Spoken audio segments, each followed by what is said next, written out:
거리를 걷다 보면 눈에 띄게 자주 마주치는 풍경이 하나 있습니다. 네, 요즘 부쩍 그렇죠.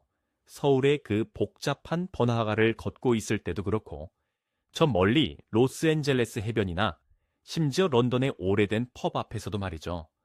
지금 이 흥미로운 분석을 듣고 계신 여러분도 아마 일상 속에서 한 번쯤은 이 시각적인 현상을 목격하셨을 겁니다. 아마 대부분 고개를 끄덕이실 것 같네요. 깔끔한 흰색 유니폼, 그 뒷면에 아주 선명하게 새겨진 등번호 7번, 그리고 손이라는 짧고 강렬한 이름입니다. 이게 단순히 경기장 안에서만 보이는 게 아니거든요. 그렇죠. 일상 곳곳에 스며들어 있죠. 쇼핑몰의 마네킹이라던가, 네, 출근길 지하철 광고판도 있고요. 스마트폰 딱 열면 쏟아지는 글로벌 캠페인 영상 속까지 이 유니폼이 등장하잖아요. 맞습니다. 일상적인 풍경 속에 아주 자연스럽게 약간 하나의 문화처럼 자리 잡았죠. 여기서 흥미로운 건 축구에 전혀 관심이 없는 사람조차도 이 이름과 등번호를 어떤 상표의 익숙한 브랜드처럼 인지하고 있다는 사실입니다. 바로 그겁니다. 그게 바로 오늘 우리가 이 현상을 단순히 유명한 스포츠 스타의 성공기 정도로 소비하고 넘어가면 안 되는 이유입니다. 네, 더 깊게 파고들어야죠. 이번 심층 탐구에서 다룰 자료들의 핵심은 사실 스포츠가 아닙니다. 이건 철저하게 시장, 그리고 자본, 나아가서 경제 생태계에 관한 이야기니까요. 청취자 여러분, 오늘 우리의 미션은 이 거대한 질문을 해체해 보는 겁니다. 도대체 어떻게 단 한 명의 운동선수가 그 자체로 하나의 거대한 경제이자 독립된 시장이 될 수 있는가? 아주 도전적인 질문이네요. 이 현상을 제대로 이해하려면 먼저 우리가 이야기하고 있는 이 판의 크기, 그러니까 스케일을 명확하게 설정할 필요가 있습니다. 판의 크기라면 자본의 규모를 말씀하시는 거죠? 맞습니다. 현재 전 세계 스포츠 산업의 전체 가치가 대략 6,200억 달러로 추정됩니다. 6,200억 달러요? 원화로 환산하면 정말 수백조 원에 달하는 천문학적인 숫자네요. 네. 근데 이게 끝이 아닙니다. 이 거대한 파이 안에서 오직 스포츠 마케팅 시장만 딱 따로 떼어놓고 봐도 연간 900억 달러의 거대한 자본이 움직입니다. 와, 900억 달러. 보통 이 정도 규모의 시장에서 유의미한 영향력을 행사하려면요. 거대한 스포츠 리그 전체가 진짜 수십 년에 걸쳐서 시스템을 구축해야 합니다. 전 세계적인 팬덤도 조직해야 하고요. 그러니까 프리미어 리그나 NBA 같은 거대한 조직이 수십 년간 천문학적인 돈을 쏟아부어야 겨우 만들어낼 수 있는 그런 글로벌 파급력을 이야기하시는 거군요. 정확합니다. 그런데 지금 우리가 목격하고 있는 이 현상은 그 수십 년의 시간과 거대한 조직의 무게를 단 한 사람, 단 한 사람이 온전히 감당하고 있다는 겁니다. 그 거대한 경제적 파급력을 실시간으로요. 네, 실시간으로 만들어내고 있죠. 한 개인이 어떻게 여러 대륙의 소비자를 동시에 연결하고 움직이는지 오늘 그 메커니즘을 우리가 하나씩 뜯어볼 겁니다. 자, 이제부터 진짜 흥미로워집니다. 이 자료들을 검토하면서 제가 가장 오랫동안 시선을 멈췄던 부분이 있어요. 바로 아시아 시장의 폭발적인 성장, 그리고 그 지정학적 가치에 대한 분석이었습니다. 아시아 시장 정말 핵심 중의 핵심이죠. 숫자로만 봐도 그냥 압도적이잖아요. 아시아는 전 세계 인구의 거의 60%를 차지하고 있습니다. 게다가 이게 단순히 사람 수만 많은 게 아니더라고요. 질적인 성장이 엄청나죠. 경제적 여유를 가진 중산층이 그 어느 때보다 빠르게 성장하고 있으니까요. 맞습니다. 그 중산층의 성장에 비례해서 스포츠나 엔터테인먼트를 소비하는 문화 자체도 정말 폭발적으로 팽창하고 있고요. 글로벌 기업들 입장에서는 이 거대한 아시아 시장이 그야말로 반드시 열어야만 하는 황금 금고나 다름없었을 텐데요. 기업들이 아시아 시장의 잠재력을 안 지는 사실 꽤 오래되었습니다. 하지만 그 아는 것과 실제로 그 시장의 문을 여는 건 완전히 다른 문제거든요. 머리로는 아는데 몸이 못 들어가는 그런 상황이었군요. 네, 그동안 미국의 거대 대기업들을 비롯한 글로벌 브랜드들이 끊임없이 아시아 시장 문을 두드렸죠. 그런데 번번이 한계에 부딪혔습니다. 이유가 명확했어요. 오랫동안 글로벌 스포츠 마케팅의 중심이 주로 유럽이나 남미 출신의 스타 선수들에게 너무 편중되어 있었기 때문입니다. 아무리 유명하고 실력이 뛰어난 서양 선수라도 아시아 소비자들 입장에서는 약간의 그 심리적인 거리감 같은 게 존재할 수밖에 없었겠네요. 바로 그 지점입니다. 기업들에게 절실하게 필요했던 건 단순한 유명세가 아니었어요. 전 세계적인 인지도와 실력을 딱 갖추고 있으면서도 동시에 수백만 명의 아시아 팬들에게 강력한 정서적 유대감을 줄 수 있는 사람, 일종의 문화적 대표성을 가진 상징적인 인물이요. 맞습니다. 즉, 북미와 유럽의 자본을 아시아의 소비자와 연결해줄 완벽한 교차점이 필요했던 거죠. 그리고 바로 그 자리에 프리미어리그라는 세계 최고의 무대에서 활약하는 아시아 선수 손흥민이 등장하게 된 겁니다. 여기서 그 자료에 묘사된 아주 흥미로운 장면 하나를 꺼내보고 싶습니다. 지금 이 이야기를 듣고 계신 여러분, 잠시 상상력을 발휘해 보시죠. 여러분이 지금 뉴욕 맨해튼의 가장 높은 빌딩, 그 꼭대기층에 있는 대형 글로벌 마케팅 기업의 회의실에 앉아 있다고 한번 상상해 보십시오. 그 자료에 나온 회의실 묘사 정말 생생했죠? 최고 경영진들이 모인 약간 어두운 회의실이에요. 그 벽면에 거대한 스크린이 켜지고 세계의 지도가 나타납니다. 그런데 여러분, 이 지도는 그냥 국가의 경계나 산맥, 강을 표시하는 그런 일반적인 지리 지도가 아닙니다. 수백만 명의 소비자 데이터가 실시간으로 빛나는 이른바 팬덤 지도입니다. 그 시각적인 데이터가 보여주는 불빛의 패턴, 그게 바로 이 현상의 본질을 말해주고 있죠. 맞습니다. 지도 위에서 런던의 불빛이 먼저 딱 켜지고 이어서 서울, 방콕, 자카르타, 그리고 태평양을 건너 로스앤젤레스까지 밝은 점들이 동시다발적으로 반짝이기 시작합니다. 지리적으로 완전히 떨어져 있고 쓰는 언어도 다르고 일상적인 문화도 전혀 다른 이 거대한 도시들이 오직 단 하나의 이름표 아래에서 촘촘한 선으로 연결되고 있는 겁니다. 그 맨해튼 회의실의 데이터 지도가 완벽하게 증명하는 건 그 선수가 이제 단순한 스포츠 스타의 범주를 완전히 벗어났다는 뜻입니다. 자료에 등장하는 한 뉴욕 밴더스, 전략가의 멘트가 이 상황을 아주 날카롭게 요약해 주더라고요. 어떤 멘트였죠? 런던에 푹 빠져있는 프리미어 리그 골수 팬, 서울에서 스마트폰을 보는 대학생, 그리고 로스앤젤레스의 스포츠 시청자 모두에게 동시에 제품을 팔고 싶다면 이 세 가지 전혀 다른 세계에 동시에 존재할 수 있는 얼굴이 필요하다라는 멘트였습니다. 와, 다른 세계에 동시에 존재하는 얼굴이라. 네. 손흥민은 북미 아시아, 유럽이라는 3대 주요 시장을 어떤 지연이나 장벽 없이 연결하는 극히 드문 브랜드 자산입니다. 기업들이 그토록 찾아 헤매던 새로운 거대 시장, 거기로 바로 들어가는 거대한 인간 관문이 탄생한 거죠. 국경을 지우고 서로 다른 언어를 쓰는 소비자들의 지갑을 한 번에 열 수 있는 관문이라니 브랜드 전략가들에게는 진짜 상상만으로도 짜릿하고 가슴 뛰는 일일 겁니다. 그렇다면 이 인간 관문이 그저 상징적인 수준의 이야기에 머무는 건지 아니면 실제 시장의 지표와 숫자들을 뒤흔들고 있는 건지 우리가 한번 확인해 볼 필요가 있겠습니다. 숫자는 절대 거짓말하지 않으니까요. 네. 자료에 따르면 프리미어 리그 경기는 현재 전 세계 180개 이상의 국가에 방송되고 있습니다. 그리고 여기서 우리가 가장 주목해야 할 통계가 바로 그 닐슨 스포츠의 데이터죠. 맞습니다. 닐슨 스포츠의 데이터는 사람들의 어떤 막연한 느낌을 아주 차갑고 명확한 숫자로 증명해 줍니다. 지난 10년 동안 아시아 전역에서 프리미어 리그의 시청자 수는 엄청나게 증가했거든요.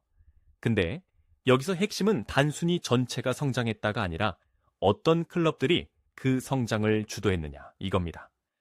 아시아 스타 선수를 보유한 클럽들 말씀이시죠? 네.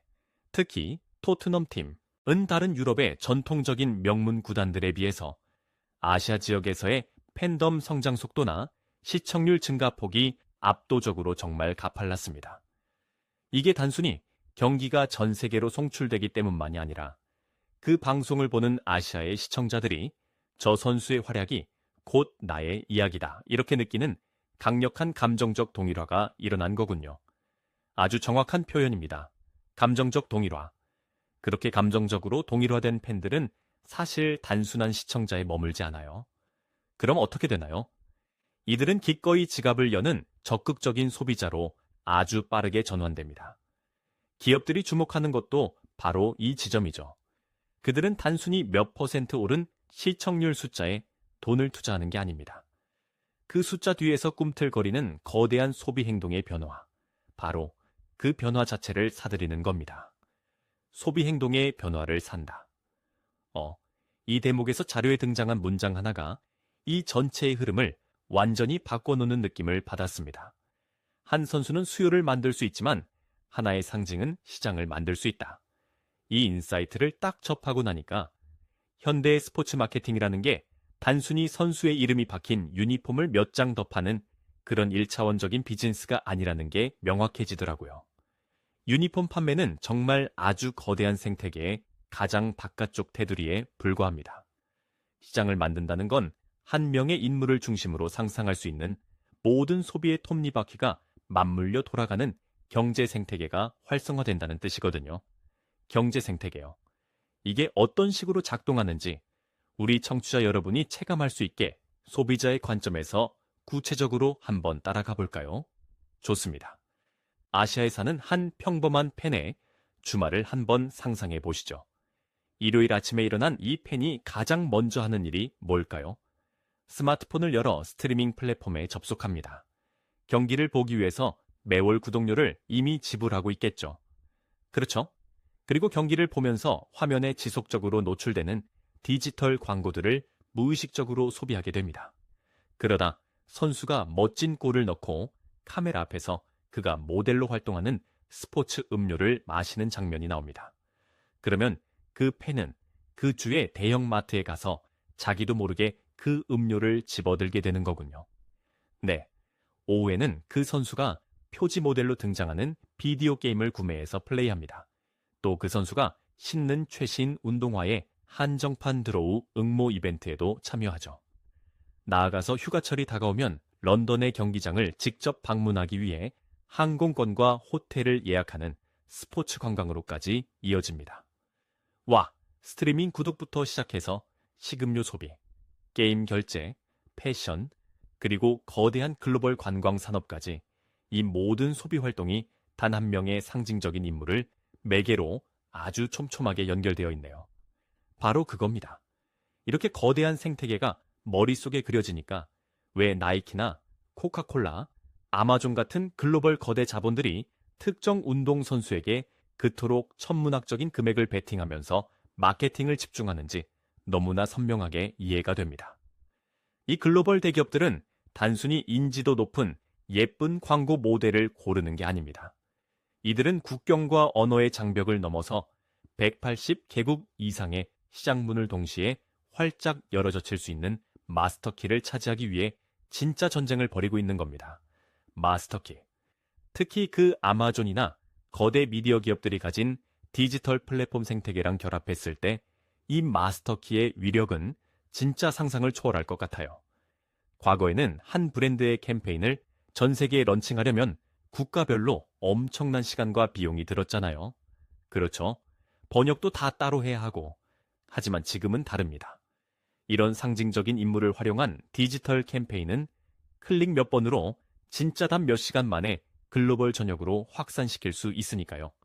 정말 완벽하게 돌아가는 거대한 자본의 컨베이어 벨트 같습니다. 근데 전문가님, 이렇게 아마존이나 나이키 같은 거대 기업들의 막대한 자본과 전략이 제대로 맞물려 돌아가는 이야기를 계속 듣다 보니까요. 제 머릿속에 자연스럽게 경고등이 하나 딱 켜집니다. 어떤 경고등인가요? 이걸 지켜보는 청취자 여러분도 아마 비슷한 의문을 가지실 텐데요. 이거 좀 너무 위험한 거 아닌가 하는 생각입니다. 리스크 측면을 말씀하시는 거군요. 네, 수백억, 수천억 달러. 단위의 글로벌 마케팅 전략이 오직 한 명의 인간에게 전적으로 의존하고 있다는 거잖아요. 만약 그 기계의 핵심 부품인 선수가 고장나 버린다면 어떻게 되는 거죠? 스포츠 마케팅 업계에서도 바로 그 부분을 가장 두려워합니다. 사실 업계에서는 이를 가리켜 셀러브리티 의존성, 즉 유명인 의존성이라고 부르죠. 이 자료가 제시하는 가장 날카롭고 또 아주 현실적인 분석이 바로 이 지점에서 나옵니다. 좀 더 자세히 설명해 주시죠. 글로벌 스포츠 스타들의 경제적 파급력이 워낙 폭발적으로 커지다 보니까 이들은 과거 혁신적인 기술 기업이나 실리콘밸리 스타트업에서나 볼 수 있었던 엄청난 성장 자산으로 분류되기 시작했습니다.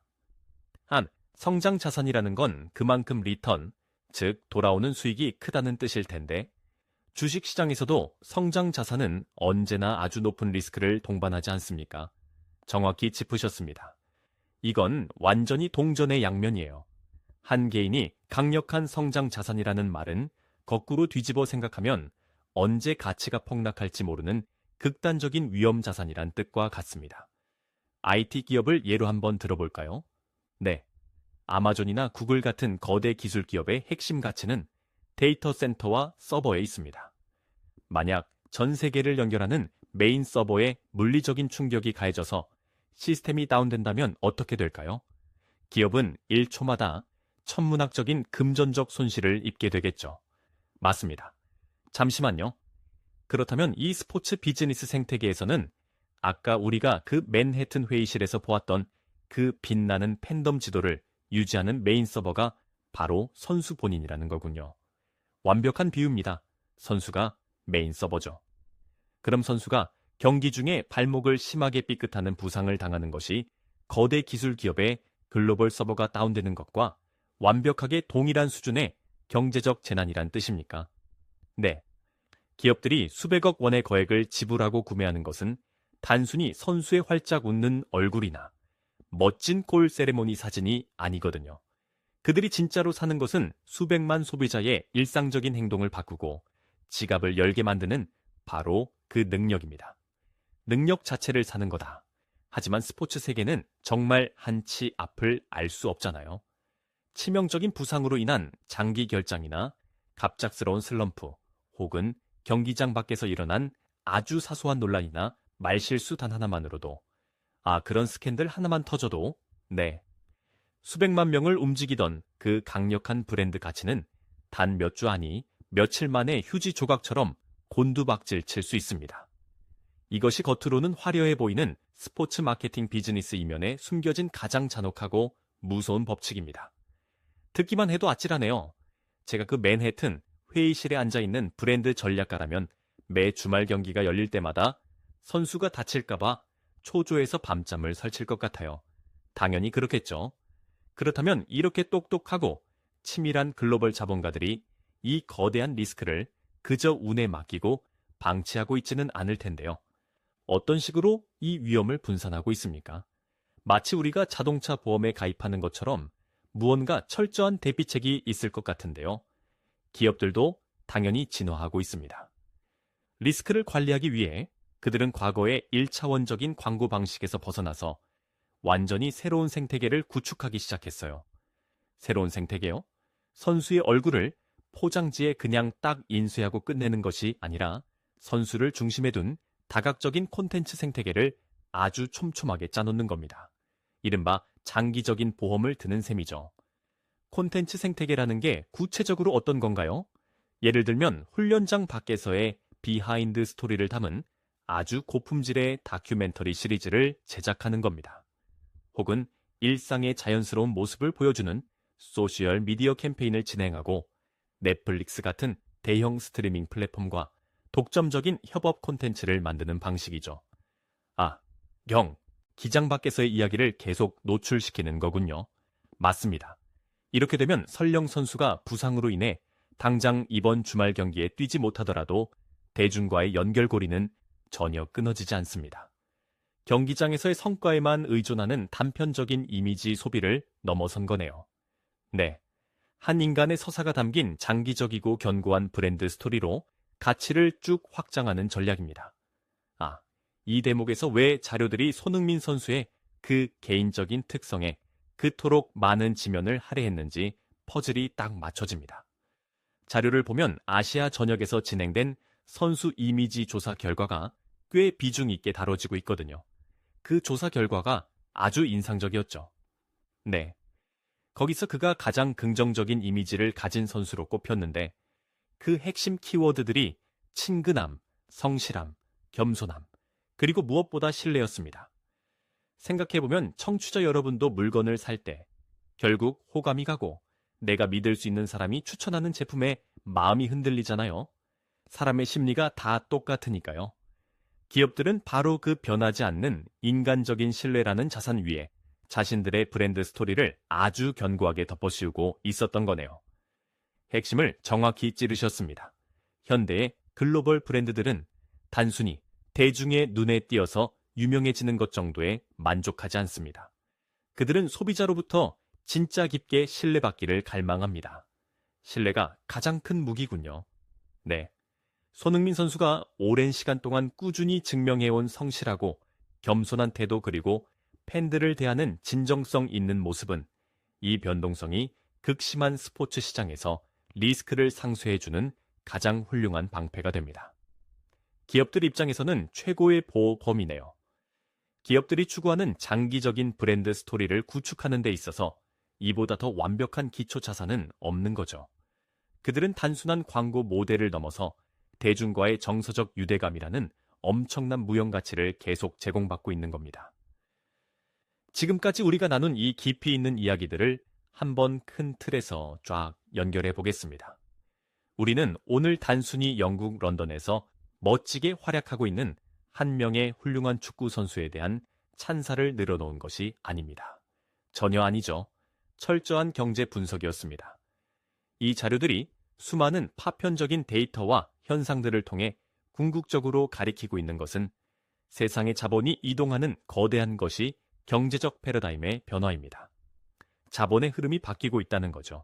네, 스포츠 경제와 마케팅 자본의 중심축이 전통적인 유럽과 북미 시장을 넘어서고 있다는 사실입니다. 무한한 성장 가능성을 가진 젊은 인구, 그리고 압도적인 모바일 인터넷 연결성을 바탕으로 소비가 진짜 폭발하고 있는 이 거대한 아시아 시장으로 빠르게 이동하고 있다는 사실 말입니다. 그 거시적인 변화를 관통하는 가장 중요한 통찰이 아마 오늘 분석의 결론이 될 수 있겠습니다. 오늘날 우리가 소비하는 브랜드는 더 이상 천문학적인 제작비를 들여서 잘 만들어진 30초짜리 텔레비전, 광고 영상만으로 구축되지 않습니다. 그럼 무엇으로 구축되죠? 현대의 브랜드 경제는 철저하게 사람을 통해 만들어지고 유통됩니다. 운동선수, 창작자, 그리고 강력한 팬덤을 가진 인플루언서들이 곧 브랜드 스토리의 중심이자 유통 채널 그 자체가 되는 시대입니다. 사람이 곧 시장이고 사람이 곧 채널이다. 그렇습니다. 따라서 이 고도의 글로벌 기업 전략 시나리오 속에서 손흥민 같은 영향력 있는 선수는 단순한 스포츠 셀러브리티도 아니고 매출을 올려주는 잘생긴 광고 모델도 아닙니다. 그 이상의 의미를 지닌 존재라는 거군요. 그는 지리적으로 단절된 여러 대륙의 거대한 시장들을 실시간으로 딱 연결하고 자본을 흐르게 만드는 살아있는 경제적 노드이며 글로벌 브랜드 경제라는 거대한 기차가 그 위에서 안전하게 달릴 수 있도록 새롭게 깔린 인프라 그 자체인 것입니다. 와, 한 명의 인간이 국가와 대륙을 연결하고 수백만 명의 일상을 바꾸는 보이지 않는 경제적 인프라가 되었다는 사실이 정말 소름 돋을 정도로 압도적입니다. 오늘 이 흥미로운 심층 탐구의 여정을 함께 해주신 여러분께 이 자료가 던진 화두를 한 걸음 더 밀어붙여서 조금 도발적인 질문을 하나 던지며 마무리하고 싶습니다. 어떤 질문일지 기대되네요. 우리는 오늘 한 명의 인간이 어떻게 글로벌 시장을 연결하는 완벽한 인프라, 즉 인간 관문이 되었는지 그 톱니바퀴의 작동 방식을 확인했습니다. 그렇다면 청취자 여러분, 앞으로 인공지능 기술이 더욱 정교해지고 아주 완벽한 서사와 이미지를 갖춘 가상인간, 버추얼, 인플루언서들이 지배하게 될 미래에도 이 관문의 역할은 여전히 진짜 인간의 몫으로 남아있을까요? 아, 기술과 인간의 대결이군요. 아니면 거대 자본은 부상도 당하지 않고 사생활 논란도 일으키지 않으며 24시간 내내 완벽하게 통제 가능한 AI를 새로운 글로벌 경제의 인프라로 선택하게 될까요? 여러분이 다음에 길을 걷다 혹은 스마트폰에서 전 세계를 타겟으로 한 거대한 글로벌 브랜드의 광고와 마주치게 될 때 한번 스스로에게 질문해 보시길 바랍니다. 아주 흥미로운 관점의 전환입니다. 지금 여러분의 지갑을 열고 있는 저 상징적인 존재가 가진 파급력은 도대체 어디에서 오는지, 그리고 스포츠가 아닌 여러분이 종사하는 업계나 일상 속에서는 누가 혹은 무엇이 새로운 시장을 열어젖히는 이런 거대한 인간 관문의 역할을 수행하고 있는지 말입니다. 오늘 준비한 심층 탐구는 여기까지입니다. 늘 그렇듯 보이지 않는 세상의 패턴을 읽어내는 여러분의 다음 통찰을 기대하겠습니다.